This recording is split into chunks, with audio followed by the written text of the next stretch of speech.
Okay, let's get up in there. Well, that was weird. My battery just died. I don't know what happened there. I had charged it up about 50% so I could keep using it. And I turned it back on, so hopefully it won't go off again. I'm on top of the wall. Over on this side is where Mommy's office is. Okay, so I know there's a wall straight across where this 2x6 is, so I can step on that. I can step on this. This is the bottom of a double truss member. Okay, then I got trusses going everywhere, and see I stepped there and over there and over there. And see, here's the bottom of the trusses, and see the plywood only goes over to there, and then there's another little wall up at the ceiling, and then from here that way is sheetrock. I cannot step on that. If I step on that, I could pop the sheetrock and go right through it and all that. So I have to be careful with that. I pushed that back far enough so you can see what I'm doing. You can see here's the wall section in between the ceiling and the fireplace. The fireplace goes from here over. Okay? So, and then here's the bottom of the truss straight up above me. Okay, so I can step there, but I can't step over any further. Here's sheetrock, and then there's more sheetrock here, sheetrock ceiling for Mommy's ceiling over here. Okay, so my quandary is that when they installed this, they had it up there, and they should have nailed a little better than that, right? They only got like 3 nails in there. There's no nail in it up underneath there. It's nailed over here, so it's not going to drop down. But I got to cut this plywood out of here, right? I was just going to cut a section out, but here's the bottom of the a double truss. Then you got more trusses connecting into them. Boom, boom, boom. And I've got to do something now, because this is all flopping around. See how it's flopping? And what happened was, I'm sure, is when they went ahead and started blowing this insulation in, they were probably standing up here and they thought they could stand on this, and the guy probably stood on it over here and it went down and he went, ooh! That's about what he did. As he stepped there, he went, ooh!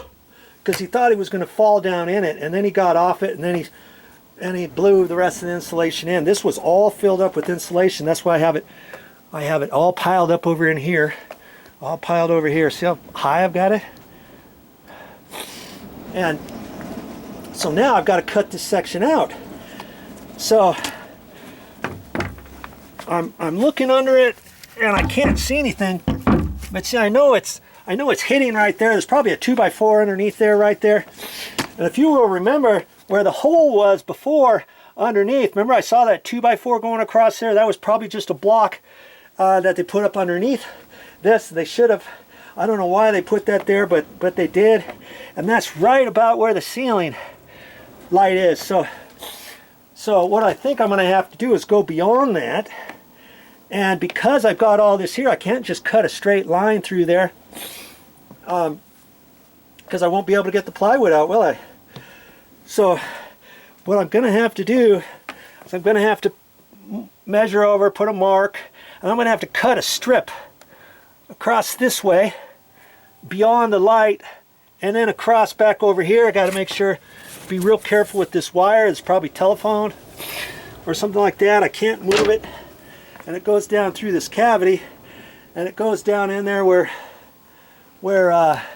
remember behind that one cabinet, there's that whole pedestal of stuff where they put years ago, they had a radio, they had a CD, they had a DVD player, a record player, a stereo player, all that kind of stuff.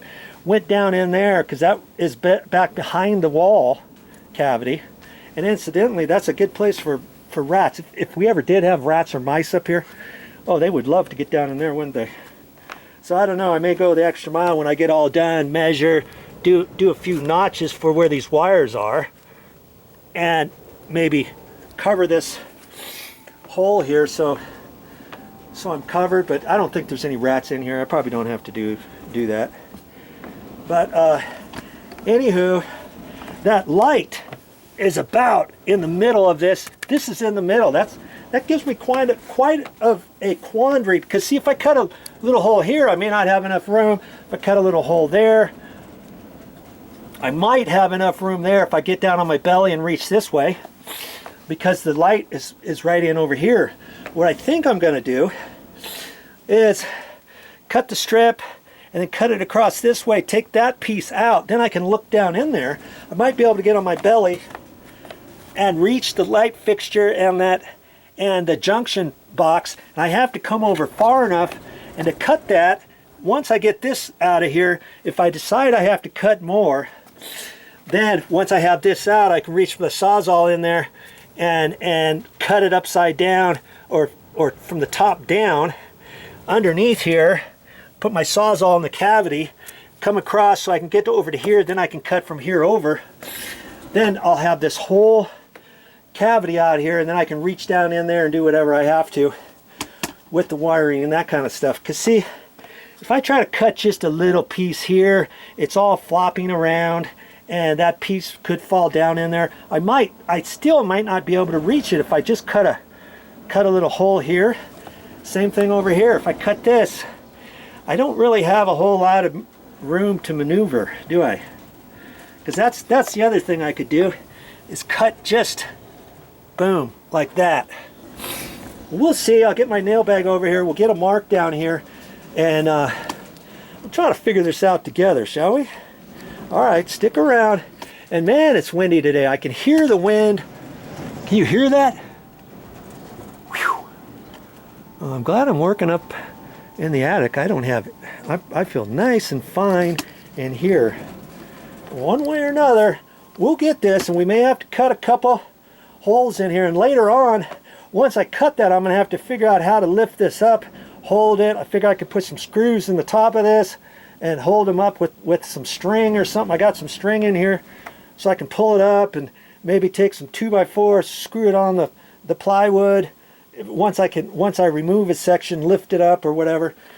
I mean, the last thing I want is for this to fall back down in there. So I want it nice and secure so that I can get ready to throw all this insulation back. But first things first, I got to get this cut open so I can get down there and get that ballast out of there. My oh my, what a work in progress just to get that ballast out. And you know what? If you hired somebody, they would have to go through this whole same thing, especially if you've got a ceiling such as mine, where they would have to do basically the same thing. So you keep watching, you keep learning, and if this happens to you, you know, hey, if Joe can do it, I can do it.